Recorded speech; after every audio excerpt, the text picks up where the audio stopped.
नमस्कार विद्यार्थियों, स्वागत है आप सभी का एग्जाम्स पढ़ के ऑनलाइन प्लेटफॉर्म पर। विद्यार्थियों, हम कक्षा 10 में चैप्टर नंबर 6 गणित के अंदर चैप्टर नंबर 6 के बारे में चर्चा कर रहे थे। अंतिम कक्षा के अंदर हमने त्रिभुजों के बारे में पढ़ा था, त्रिभुजों की सामान्य जानकारी के बारे में पढ़ा, त्रिभुजों की सर्वांग समता समरूपता के बारे में हमने पढ़ा। थोड़ा सा हम उसी को रिपीट करके आगे की ओर चलेंगे। देखो, पहली बात हमने पढ़ी थी त्रिभुजों के बारे में सामान्य जानकारी पढ़ी थी। उसके अंदर हमने देखा कि त्रिभुज क्या है, कितने प्रकार के हैं, भुजाओं के आधार पर त्रिभुज कितने प्रकार के हैं और कोण के आधार पर त्रिभुज कितने प्रकार के हैं। अगर आपने वह कक्षा अभी नहीं देखी है तो आप प्ले लिस्ट में जाके उस कक्षा को जरूर देखें, क्योंकि उसमें कंप्लीट सामान्य जानकारी त्रिभुज के बारे में बताई गई है। उसके बाद हमने बात की थी समरूपता, जिसके ऊपर ये पूरा चैप्टर टिका हुआ है, समरूपता के ऊपर। देखो, समरूपता में मुख्य रूप से मैंने आपसे दो बातों के बारे में जानकारी दी थी। पहली बात आपके सामने थी कौन सी? यदि कोई दो त्रिभुज, यदि उनकी संगत भुजाओं का जो अनुपात है वह एक समान रहता है। और सेकंड बात थी कौन सी? कि यदि किन्हीं दो त्रिभुजों के संगत कोण मान में बराबर हो तो वे दोनों त्रिभुज क्या कहलाएंगे भाई? समरूप कहलाएंगे। ठीक है। उसके बाद हमने क्या देखा भाई? उसके बाद हमने देखा था थेल्स प्रमेय। क्या देखा था? थेल्स प्रमेय। और एक देखा था हमने थेल्स का विलोम देखा था। थेल्स का क्या देखा भाई? विलोम देखा था। देखो, एक बार इन दोनों को हम समझ लेते हैं, है ना। यहाँ पर मैं एक त्रिभुज बनाने जा रहा हूं। देखो, ये एक त्रिभुज है। इस त्रिभुज का नाम दे देते हैं अपन ए, बी और सी। तो थेल्स प्रमेय क्या कहती है? थेल्स प्रमेय कहती है कि यदि मैं भुजा बीसी के समांतर कोई भुजा खींचता हूं और उस भुजा का नाम मैं क्या दे दूं भाई? डीई दे दूं। यहाँ पर क्या है? बीसी के समानांतर कौन सी है? डीई है। अगर ऐसा होता है तो थेल्स प्रमेय क्या कहती है? थेल्स प्रमेय कहती है कि फिर ये जो दो भुजाओं के जो भाग हुए हैं ये आपस में कैसे होंगे? समानुपाती होंगे। यानी एडी अपॉन डीबी बराबर किसके होगा? एई अपॉन किसके? ई सी के बराबर होगा, ऐसा थेल्स प्रमेय कहती है। जबकि इसका विलोम क्या कहता है? इसका विलोम कहता है कि यदि किसी त्रिभुज में भुजाओं का अनुपात क्या हो? समान हो, तो फिर ये दोनों भुजाएं कौन सी? डीई और बीसी क्या होगी? समांतर होगी। यानी डीई के समानांतर क्या लिखेंगे हम? बीसी लिख देंगे। और ये दोनों प्रमेय हैं, एक दूसरे की क्या है? विलोम है। आपको ये दोनों बातें ध्यान रखनी है। इन्हीं दोनों बातों से यह पूरी प्रश्नावली क्या होने वाली है? खत्म होने वाली है। लगभग लगभग प्रत्येक प्रश्न के अंदर या तो हम इसकी बात करेंगे या फिर इसकी बात करेंगे। देखो कैसे। प्रश्न की ओर चले हम, तो प्रश्न आता है आपका 1 से 5 तक प्रश्न हम कर चुके थे। ठीक है। प्रश्न संख्या 6 की बात करते हैं। प्रश्न को ध्यान से पढ़ेंगे, समझेंगे और उसके बाद देखना आंसर तो आपके बहुत आसानी से आ जाएगा। क्या कहता है प्रश्न? कि आकृति में कौन सी आकृति? जो आपको दे रखी है ना। यहाँ पर कलर चेंज कर लेते हैं, व्हाइट में व्हाइट दिखेगा नहीं। आप देखो, आकृति में क्रमशः ओपी, ओक्यू, ओआर पर स्थित बिंदु ए बी सी इस प्रकार हैं। पहले तो आप देख लो किसकी बात कर रहा है। ये ओपी, फिर ये ओक्यू, फिर ये ओआर। इन भुजाओं पर जो स्थित बिंदु है ये ए, बी और कौन सा हो गया भाई? सी हो गया। ठीक है। अब ये इस प्रकार है कि ए बी के समानांतर है पी क्यू। देखो, ए बी कहां पर है? ये रही ए बी और इसके समानांतर हो गई पी क्यू। तो यहाँ पर आपको त्रिभुज दिख गया होगा। क्या दिखा होगा? O P Q. मैं लिख देता हूं यहाँ पर त्रिभुज ओ पी क्यू में। ओपीक्यू में क्या है भाई? ओपीक्यू में आ गए आपके ए बी समानांतर कौन है? P Q. कहां से लिखा? ये दे रखा है ए बी समानांतर पी क्यू है। अगर ये दोनों समानांतर हैं तो फिर थेल्स प्रमेय से क्या होगा? इन भुजाओं का अनुपात एक क्या हो जाएगा? समान हो जाएगा। यानी ओ ए अपॉन ए पी का मान क्या हो जाएगा? O B upon O Q हो जाएगा। ये हम लिख लेते हैं। क्या लिखेंगे? थेल्स प्रमेय से। थेल्स प्रमेय से क्या लिखेंगे हम? ओ ए।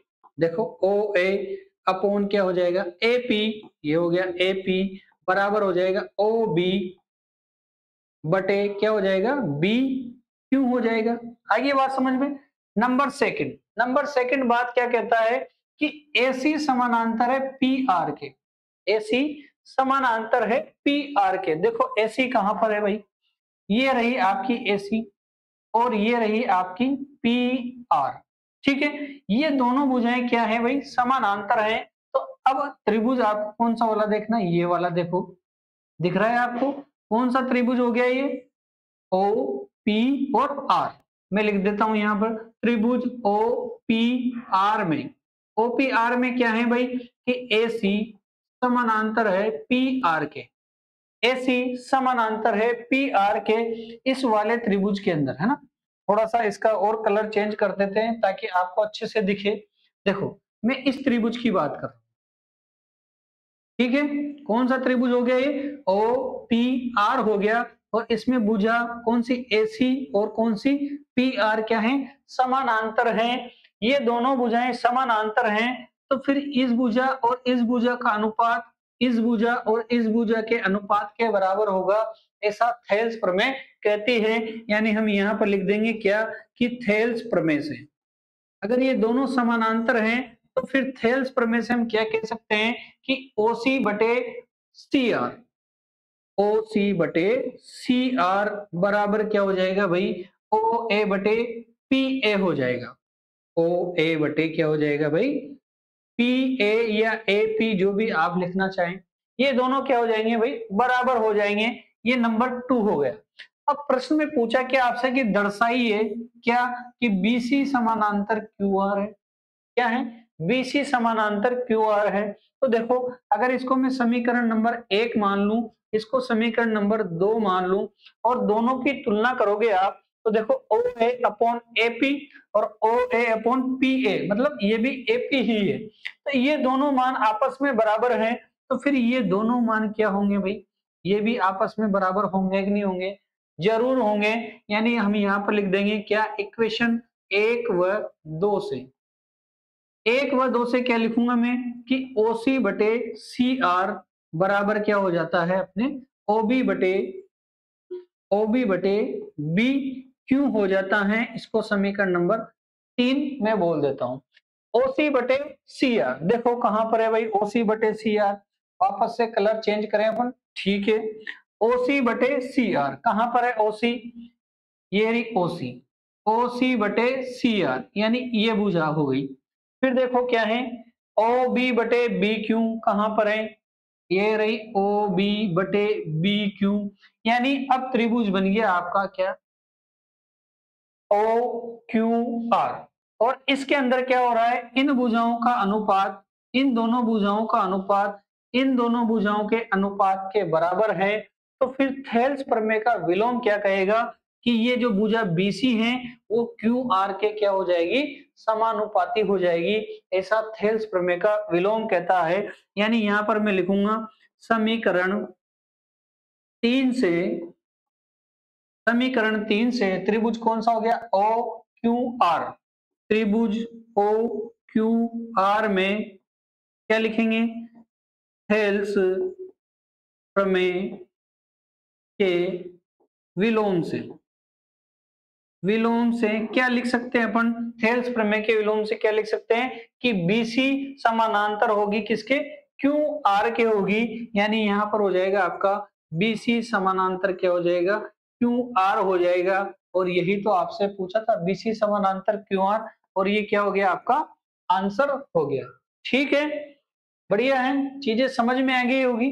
अगर आपको थोड़ा सा कठिन लगे एक बार वापस से इसको देखें, चीजें बहुत आसान है, बस आपको ठंडे दिमाग से सोचना है ना। कॉन्सेप्टिव प्रश्न है, हल करने वाला जैसा कुछ है नहीं, आपको कॉन्सेप्ट लगाना है, कौन सा, थेल्स प्रमेय लगाना है, और थेल्स प्रमेय का क्या लगाना है भाई, विलोम लगाना है, और दोनों से क्या आ जाएगा, आपका उत्तर आ जाएगा।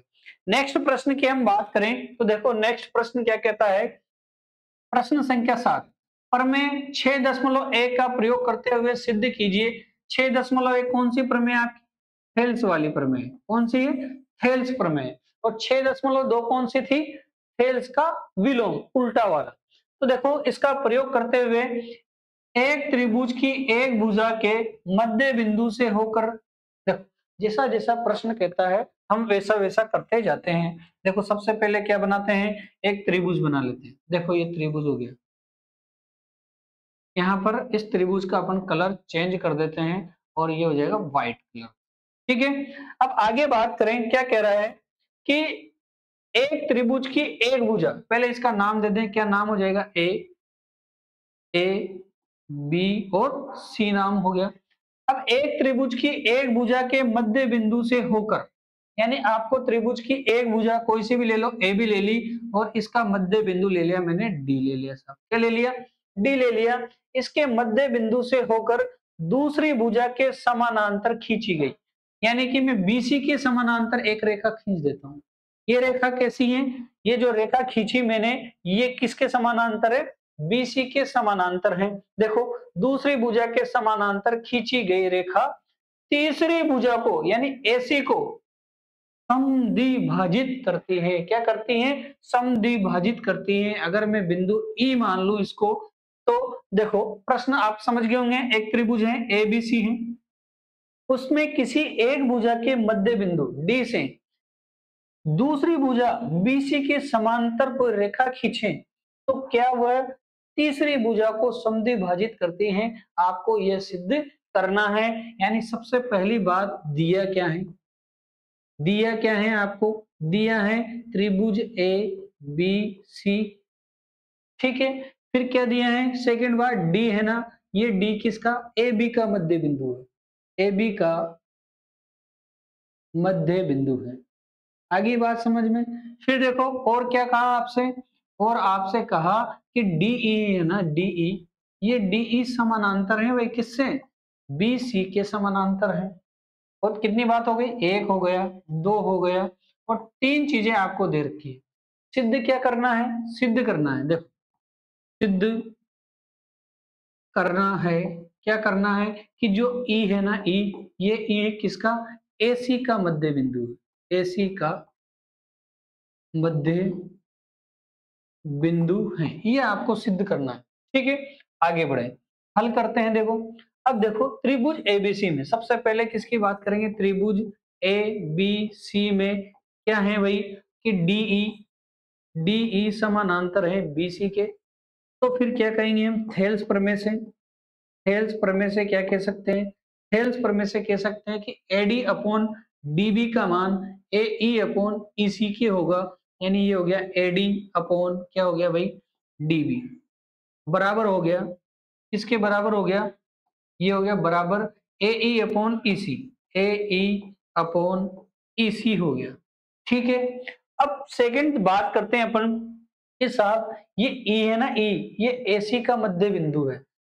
देखो ई क्या है, एसी का मध्य बिंदु है, इसका मतलब ये एडी अपॉन, नहीं ये तो हमें सिद्ध करना है। दिया क्या है आपको कि डी है ना, डी, ये डी ए बी का मध्य बिंदु है, ये दे रखा है। ये अगर ये मध्य बिंदु है तो फिर ए डी और बी डी का मान क्या हो जाएगा, बराबर हो जाएगा। यानी ए डी बराबर क्या हो जाएगा, बी डी हो जाएगा। यानी A D upon B D का मान कितना हो जाएगा, एक हो जाएगा। होगा कि नहीं होगा, अगर इस समीकरण को मैं एक मान लूं तो बताओ इस समीकरण को मैं दो मान लूं, अगर दो से मैं समीकरण एक में मान रखता हूं, एडी अपॉन डीबी या बीडी का मान कितना हो जाएगा, एक हो जाएगा। तो फिर देखो यहाँ पर ए ई बटे ई सी बराबर कितना होना चाहिए, एक हो जाएगा। क्यों, क्योंकि ये मान और ये मान क्या है, बराबर, और इसका मान कितना है, एक मान है। तो फिर ए ई अपॉन ईसी का मान कितना हो जाएगा, एक हो जाएगा। यानी आपके यहाँ पर ए ई बराबर क्या हो जाएगा भाई, ई सी हो जाएगा। क्या हो जाएगा, ई सी हो जाएगा। ए ई बराबर क्या हो गया, ई सी हो गया। देखो ये ए ही है और ये ई सी है, और ये दोनों मान क्या है, बराबर हैं। इसका मतलब ये जो बीच में फंस रहा है, ये मध्य बिंदु होगा कि नहीं होगा, बिल्कुल होगा। यानी कि हम क्या कह सकते हैं कि जो ई है ना, ई, ये एसी का क्या है, एसी का मध्य बिंदु है। ई है जो क्या है भाई, एसी का मध्य बिंदु है। क्लियर है। देखो यहाँ पर मैं आपको केवल समझाने का काम कर रहा हूं। अगर आपको सारे का सारा अगर लिखा हुआ चाहिए, कंप्लीट नोट्स चाहिए, तो फिर आपको क्या करना है, हमारे व्हाट्सएप ग्रुप से आपको जुड़ना है। उससे जुड़ने के आपके पास दो तरीके हैं। अभी जो वीडियो पे नीचे की तरफ पट्टी चल रही है, आप वहां पर एक मोबाइल नंबर दे रखा है, तो तो आप वहां पर उस मोबाइल नंबर पर हमें व्हाट्सएप पे मैसेज कर सकते हैं, या फिर इसी वीडियो की डिस्क्रिप्शन के अंदर आपको व्हाट्सएप ग्रुप का लिंक दिया हुआ है, आप उस लिंक पर क्लिक करके भी सीधे हमसे जुड़ सकते हैं और वहां पर आपको इन प्रश्नों के कंप्लीट लिखे हुए विदाउट विद आपको ऐसे प्रश्न भी मिलेंगे वहां पर जो पुराने परीक्षाओं में आ चुके हैं। 2021 से लेकर लगभग 2025 तक हमने जितने भी प्रश्न आए हैं उन सभी प्रश्नों को नोट्स में शामिल किया है। तो अगर आपको कंप्लीट नोट्स भी चाहिए तो आप हमारे व्हाट्सएप ग्रुप से जुड़े, जल्दी जुड़े, क्योंकि वहां पर हर 1-2 दिन में एक चैप्टर के नोट्स डाल दिए जाते हैं ताकि आप समय से पहले उनको प्राप्त करें और अपनी तैयारी को अच्छा करें। ठीक है, चलो आगे बढ़ते हैं हम। अगला प्रश्न है अपना कौन सा, प्रश्न संख्या 8। देखो प्रश्न संख्या 8 क्या कहता है, ये भी प्रमेय वाला प्रश्न है, जैसा अभी हमने किया, जस्ट एक प्रमेय वाला प्रश्न किया। ये प्रश्न क्या कहता है, ये प्रश्न कहता है कि भाई कि प्रमेय 6.2 का प्रयोग करो। इसका मतलब थेल्स प्रमेय का विलोम वाली प्रमेय हो गई। ठीक, अब इस प्रमेय का प्रयोग करते हुए सिद्ध करना है आपको। क्या सिद्ध करना है, देखो सबसे पहले तो मैं यहाँ पर एक त्रिभुज ले लेता हूँ। क्यों, क्योंकि त्रिभुज के बारे में ही हम चर्चा करने वाले हैं इस प्रश्न के अंदर। वापस से ये एक त्रिभुज ले लिया मैंने, ठीक है साहब, त्रिभुज ले लिया। और त्रिभुज के बाद हम बात करते हैं कि एक त्रिभुज की किन्हीं दो भुजाओं के मध्य बिंदुओं को मिलाने वाली रेखा। त्रिभुज ले लें, कौन सा त्रिभुज हो गया, ए बी और सी हो गया। एक त्रिभुज की किन्हीं दो भुजाओं, कोई भी दो भुजाओं ले लो, मैंने ले लिया ए बी और क्या ले लिया, ए सी, और इसका मध्य बिंदु ये मान लिया और इसका मध्य बिंदु ये मान लिया साहब। और क्या कह रहा है कि एक त्रिभुज की किन्हीं दो भुजाओं के मध्य बिंदुओं को मिलाने वाली रेखा ये हो गई। मिला दिया, नाम दे दो डी और ई दे दो। सर आप तो बार बार यही नाम दे रहे हैं, किताब के अंदर जो दे रखा है थेल्स प्रमेय में भी यही नाम दे रखे हैं। अगर आपको इच्छा है तो आप पी क्यू दे दो, एस टी दे दो, जो इच्छा वो दे सकते हैं। देखो हमने भुजाओं के मध्य बिंदुओं को मिलाने वाली रेखा खींच दी जो तीसरी भुजा के समांतर होती हैं, यानी कि आपको क्या दिया है, जो डी है वो ए बी का मध्य बिंदु है और जो ई है वो ए सी का मध्य बिंदु है। और सिद्ध क्या करना है आपको, आपको सिद्ध करना है कि जो डी ई भुजा है वो बी सी के क्या है, समांतर है। तो हम बात करते हैं जो हमें दिया है, सबसे पहले वहीं से शुरुआत करेंगे। हमें दिया है एक तो डी ए बी का मध्य बिंदु, ए बी का मध्य बिंदु है, हो गया साहब, ठीक है। अगर ये मध्य बिंदु है तो फिर एडी बराबर क्या होगा भाई, डीबी होगा। अगर मैं इसको इधर ले आऊं गुणा में एक मान के, इसको इधर लाता हूं तो ये हो जाएगा एडी अपॉन क्या हो जाएगा, डीबी बराबर 1 हो जाएगा। समीकरण नंबर 1 हो गई। अच्छा सेकंड बात क्या दे रखी है आपको कि ई है ना, ई, ये ई किसका, एसी का मध्य बिंदु है, यानी यहां मैं लिखूं ई एसी का मध्य बिंदु है, एसी का मध्य बिंदु है। अच्छा अगर ये एसी का मध्य बिंदु है तो फिर ए ई बराबर कौन होगा, ई सी हो जाएगा, होगा कि नहीं होगा। अरे ये मध्य बिंदु है तो फिर ये मान और ये मान क्या हो जाएगा, बराबर हो जाएगा।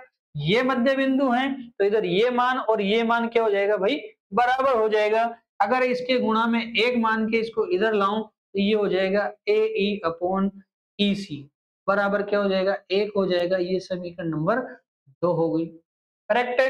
अच्छा समीकरण नंबर 1 और 2 में दो, जो उधर वाला पक्ष है उसमें दोनों का मान क्या है, 1 है। इसका मतलब बाएं पक्ष अगर बराबर है तो दाएं पक्ष भी बराबर होंगे, और दाएं पक्ष बराबर है तो बाएं पक्ष भी क्या होंगे, बराबर होंगे। तो हम 1 और 2 से क्या लिख सकते हैं, क्या लिख सकते हैं भाई, 1 व 2 से हम लिख सकते हैं कि एडी बटे डीबी बराबर क्या हो जाएगा, एई बटे ईसी, होगा कि नहीं होगा। ये समीकरण नंबर 3 लिख दो। अच्छा अब जो आपके पास आया है वो क्या आया है, चित्र की तरफ देखे तो सही। तो हम चित्र की तरफ अगर हम देखें तो एडी अपॉन डीबी, ये देखो है ना, कलर चेंज करके दिखाता हूं मैं आपको। ये देखो क्या है, एडी, एडी कहां पर है, ये रही साहब एडी। अच्छा फिर डीबी, ये रही डीबी। फिर देखो ए ई कहां पर है, ये रही ए ई। फिर देखो ईसी कहां पर है, ये रही ईसी। अब तो आप समझ ही गए होंगे कि ये तो थेल्स प्रमेय के विलोम जैसा लग रहा है, यानी एडी अपॉन डीबी हो रहा है और ये किसके बराबर है, एई अपॉन ईसी हो रहा है। तो फिर इसका मतलब क्या है, भुजाएं संगत भुजाओं किसमें है, अनुपात में है, समान अनुपात में है। तो फिर ये वाली भुजा और ये वाली भुजा क्या हो जाएगी, आपकी समानांतर हो जाएगी, समांतर हो जाएगी। कैसे, इक्वेशन 3 से, इक्वेशन 3 से थेल्स प्रमेय के विलोम से, विलोम से क्या लिख देंगे भाई, हम लिख सकते हैं, क्या लिख सकते हैं कि जो डी भुजा है वो समांतर है किसके भाई, बी सी के। और यही तो आपको क्या करना था भाई, सिद्ध करना था। कैसे, कि मिलाने वाली रेखाएं तीसरी भुजा के क्या होती है, समांतर होती है। ये मध्य बिंदुओं को मिलाने वाली रेखा ये तीसरी भुजा के क्या होती है, समांतर होती है। तो ये डीई समांतर हो गया बीसी और ये आ गया आपका डी समांतर बीसी आ गया, और यही क्या है आपका आंसर। करेक्ट है। नेक्स्ट प्रश्न की ओर चलें तो देखो अगला जो प्रश्न है आपका प्रश्न संख्या 9। प्रश्न संख्या 9 क्या कहता है, देखो इंपॉर्टेंट प्रश्न है, आप ध्यान रखेंगे इसके बारे में। एक समलम चतुर्भुज दे रखा है आपको, है ना, समलम चतुर्भुज बना देता हूं पहले मैं। चलो, ये हो गया आपका एक समलम चतुर्भुज, ए बी सी डी एक समलम चतुर्भुज है। ये हो गया ए, ये हो गया बी, ये हो गया सी और ये हो गया डी। एबीसीडी एक समलम चतुर्भुज है जिसमें AB समानांतर DC है। ये जो AB है ये DC के समानांतर है, ठीक है। आगे बढ़े, तथा इसके विकर्ण परस्पर कहाँ मिलते हैं, बिंदु O पर मिलते हैं। तो इसके विकर्ण बना दो, ये हो गया विकर्ण, एक तो टेढ़ा हो गया, सीधा करते हैं। ये देखो, ये एक विकर्ण तो इसका ये रहा, ठीक। फिर देखो एक विकर्ण इसका ये रहा, और ये कहां पर मिल रहे हैं भाई, ये मिल रहे हैं O पर। कहां पर मिल रहे हैं, O पर मिल रहे हैं, ठीक। अब आगे बात करते हैं कि O पर प्रतिच्छेद करते हैं, तो ये आपको बताना है, क्या बताना है, AO अपॉन AO बटे BO बराबर CO अपॉन DO आपको बताना है। तो देखो AO यहाँ पर, OB, OC और OD। अच्छा, इसको करेंगे कैसे, इसके लिए हम सबसे पहले एक रचना करेंगे। क्या रचना करेंगे भाई, कि यहां से मैं ए बी भुजा के समांतर एक रेखा खींचता हूं। देखो मैंने खींची, कोई भी एक रेखा खींचेंगे जो ओ से गुजरती है ना। नाम आप कोई भी दे सकते हैं, इसको कोई दिक्कत नहीं है। हम मैंने दे दिया इसको साफ पी, और मैंने क्या लिखा रचना में, रचना में मैं लिख दूंगा सबसे पहले कि जो पी क्यू है ना, ये पी क्यू समांतर है किसके, ए बी के। अच्छा, ये ए बी के समांतर है, और ए बी किसके समांतर है, डीसी के। प्रश्न में बोल रखा है, यानी पी क्यू ए बी के समांतर हैं, तो फिर ये किसके समांतर भी हो जाएगी, डीसी के समांतर हो जाएगी। अब आपको करना क्या है, आपको ये लाना है। तो अब इसमें देखो, सबसे पहले मैं बात करूं आपको, तो सबसे पहले मैं इस त्रिभुज के बारे में चर्चा करना चाहूंगा। एक त्रिभुज आपको यहां से नजर आ रहा होगा, ये वाला देखो, डी बी ए या डी ए बी। देखना क्या करने वाले हैं अपन। तो सबसे पहले बात करें त्रिभुज डी ए बी में। अच्छा, डी ए बी में क्या है, ये जो पी ओ भुजा है, कौन सी पी ओ भुजा है, ये ए बी के क्या है, समांतर है। यानी पी ओ समानांतर है किसके, ए बी के। तो फिर क्या लिखेंगे हम, थेल्स प्रमेय से। इससे थेल्स प्रमेय से मैं लिख सकता हूं, क्या लिख सकता हूं कि PD upon P A, PD upon P A ये बराबर होगा किसके, DO upon OB, DO upon OB. और इसको देता हूं समीकरण नंबर 1, ठीक है। आगे चलते हैं, अब बात करते हैं अपन दूसरे त्रिभुज की। और दूसरा त्रिभुज में दिखाता हूं आपको, कौन सा वाला, ये वाला त्रिभुज देखो, दिख गया, कौन सा है, ए डी सी। कौन सा है, ए डी सी। तो देखो त्रिभुज ए डी सी में, अच्छा एडीसी में क्या हो रहा है, ये पीओ इसके समांतर है, तो पीओ तो फिर डीसी के समांतर भी होगी। क्यों, क्योंकि प्रश्न में दे रखा है। तो हम यहां पर लिख देंगे पीओ समांतर है डीसी के। अगर ये दोनों समांतर हैं तो फिर हम क्या कहेंगे, थेल्स प्रमेय से। थेल्स प्रमेय से, और थेल्स प्रमेय से हम क्या कह सकते हैं कि ये जो पीडी का मान है ये पीए, पीडी अपॉन पीए किसके बराबर होगा, सीओ अपॉन ओए। तो लिख दो भाई, ये हो जाएगा डीपी या पीडी एक ही बात है, अपो बटे पीए बराबर क्या हो जाएगा, सीओ बटे ओ ए हो जाएगा। क्या हो जाएगा भाई, पीडी बटे पीए ये किसके बराबर होगा, सीओ बटे ओ ए के बराबर हो जाएगा।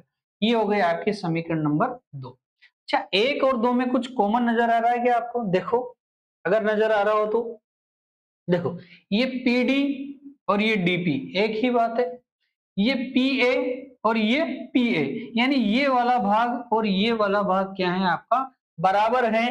तो जब कौन सा बायां भाग बराबर है फिर दायां भाग भी क्या होंगे, बराबर होंगे। तो आप यहाँ पर लिख दोगे समीकरण 1 व 2 से हम क्या कह सकते हैं कि सीओ अपॉन ओ ए बराबर क्या हो जाएगा भाई, DO, DO upon O B. ये हो गए आपके पास समीकरण नंबर 3। अब हमें क्या करना है, हमें ए ओ ऊपर चाहिए और बी ओ नीचे चाहिए, इधर सी ओ ऊपर चाहिए और डी ओ नीचे चाहिए। तो यहाँ पर क्या आ रहा है अपने ए ओ कहां पर आ रहा है भाई, ए ओ के साथ सी ओ आ रहा है। तो देखो इस प्रकार के प्रश्नों में हम क्या करते हैं, हमेशा क्रॉस गुणा कर सकते हैं। क्या कर सकते हैं, क्रॉस गुणा, फिर ये गुणन कर सकते हैं। तो हम इसको कैसे करेंगे, ओ बी को गुणा कर देंगे किससे, ओसी से। अब यहाँ पर ओसी और सी हो एक ही बात है ना, ये चीज आपको ध्यान रखनी है। और ये हो जाएगा ओ ए का गुणा किससे हो जाएगा, ओडी से हो जाएगा। यहाँ डी ओ और ओडी एक ही बात है।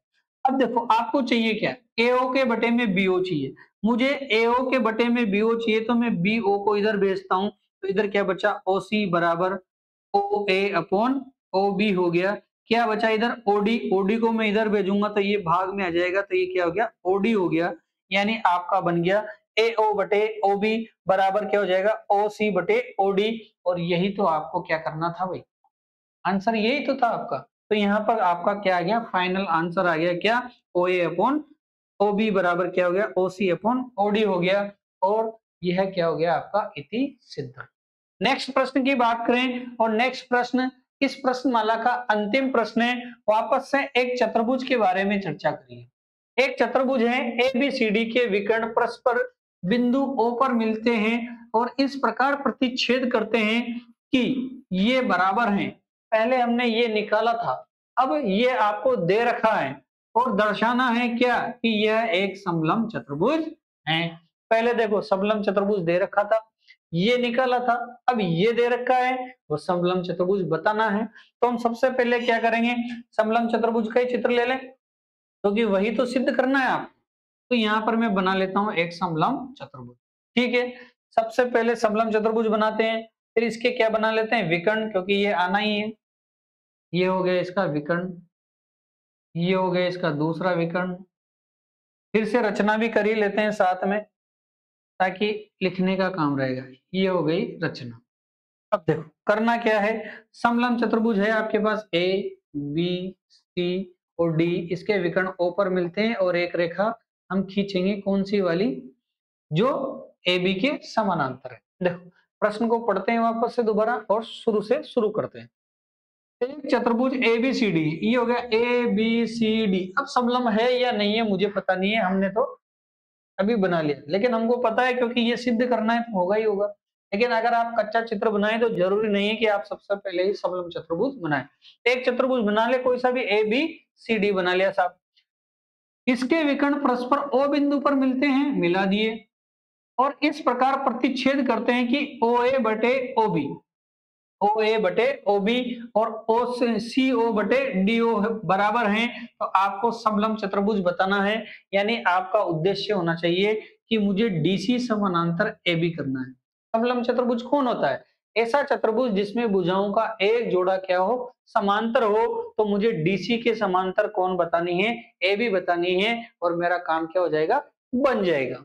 देखो आगे चले हम, तो आगे करते हैं वापस से रचना, और रचना में बन जाती है आपके क्या, पीयू, और पीयू किसके समांतर मानूंगा मैं, ए बी के। तो यहाँ पर रचना लिखूंगा मैं, रचना बराबर क्या की मैंने कि मैंने एक रेखा पीओ खींची जो किसके समानांतर है भाई, AB के समानांतर है। किसके समानांतर है? AB के समानांतर है। तो फिर हम अभी ये नहीं कह सकते कि ये DC के भी समानांतर होगी। क्यों? क्योंकि ये तो हमें सिद्ध करना है। मैंने ये मान लिया कि जो PO है ये किसके समानांतर है? AB के समानांतर है। अब बात करते हैं त्रिभुज की। तो पहला त्रिभुज आपका वही बन जाता है, कौन सा वाला? ये देखो, DAB। तो त्रिभुज DAB में, DAB में क्या है भाई? DAB में हमने माना कि DAB में क्या है कि PO समानांतर है AB के। तो फिर हम क्या लिख सकते हैं कि PD अपॉन PA बराबर क्या हो जाएगा? PD अपॉन PA बराबर क्या हो जाएगा बताओ? OD upon OB। ठीक है, किससे लिखा हमने? थेल्स प्रमेय से लिख दिया। अच्छा, अब क्या कर सकते हैं अपन? आपको क्या दे रखा है? OD upon OB। तो OD अपॉन OB अभी आएगा नहीं। ठीक है, आगे चलते हैं। इसको दे दो आप समीकरण नंबर कौन सी? 1 दे दो। अब देखो हमें दिया क्या है? हमें दे रखा है ये वाला मान। अब इस मान को हम क्या कर सकते हैं? यहाँ से DO को मैं इधर भेजता हूँ और AO को मैं इधर भेज सकता हूँ। कैसे? तिर्यक गुणा से। तो क्या लिख सकते हैं हम? देखो एक बार ऐसा का ऐसा ही लिख लेते हैं। यहाँ लिख दो आप, दिया है, क्या दिया है आपको? दिया है AO, AO बटे क्या दे रखा है? BO बराबर क्या दे रखा है? CO बटे क्या दे रखा है? PO। इसको अगर मैं थोड़ा सा चेंज करके लिखूं तो AO की जगह तो क्या आ जाएगा? DO, और DO की जगह क्या आ जाएगा? AO। किससे? तिर्यक गुणा से। तो मैं लिख दूंगा या इसको लिख सकते हैं DO बटे BO बराबर CO बटे क्या हो जाएगा? AO। ये हो गई समीकरण नंबर 3 हो गई। कौन सी हो गई? 3। 3 मत मानो, 2 मान लो, है ना? अब 1 और 2 से आपको क्या दिख रहा है? इक्वेशन 1 व 2 से देखो, 1 व 2 से क्या नजर आ रहा है?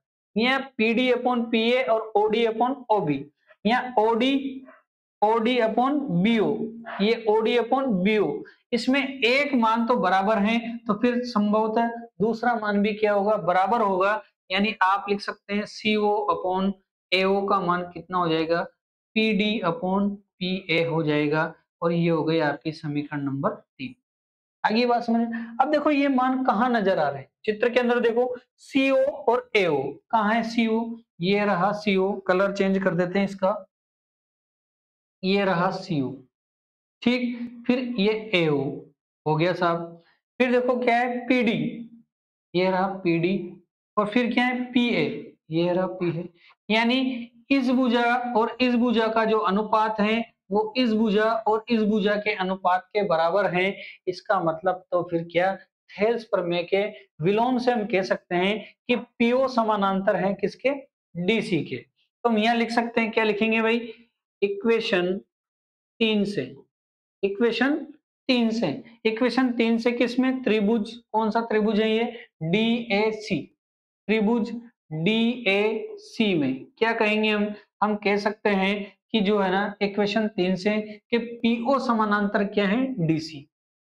PO समानांतर क्या हो जाएगा? DC। ये किससे लिखा हमने? थेल्स के विलोम से,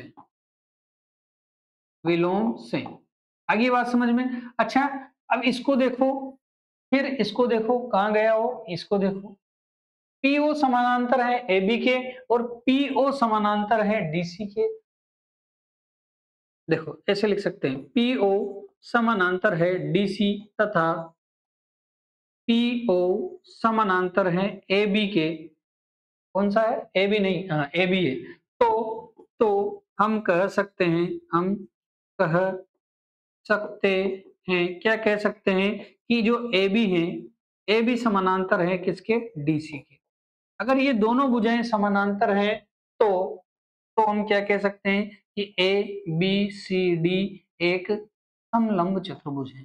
समलंब चतुर्भुज हैं। क्यों? क्योंकि इसमें भुजाओं का एक जोड़ा क्या हो गया? समांतर हो गया। और इस तरह आपका ये प्रश्न क्या हो जाता है? सिद्ध हो जाता है। तो आप इस कक्षा को एक बार जरूर देखें। बहुत ही कॉन्सेप्टिव प्रश्न है इसके अंदर, थ्योरम्स के पर आधारित हैं। आपके दिमाग को थोड़ा जरूर झकझोर कर देंगे, लेकिन अगर आप इसको एक दो बार देखते हैं और एक दो बार प्रैक्टिस करते हैं तो बहुत ही शानदार प्रश्न है। बिल्कुल आसानी से हल हो जाएँगे। बस समझ जाएँ आप कि कैसे करना है, थ्योरम का उपयोग करना है। कैलकुलेशन तो है ही नहीं, हम घबराते कैसे हैं? कैलकुलेशन से घबराते हैं, लेकिन कैलकुलेशन तो इसमें है ही नहीं। आपको बस थोड़ा-सा दिमाग इधर-उधर करना है, बाकी तो बहुत आसान है। तो हम जल्दी आते हैं इसकी नेक्स्ट एक्सरसाइज लेके, तब तक के लिए आप जुड़े रहिए एग्ज़ाम्स वर्ड के साथ। Thank you.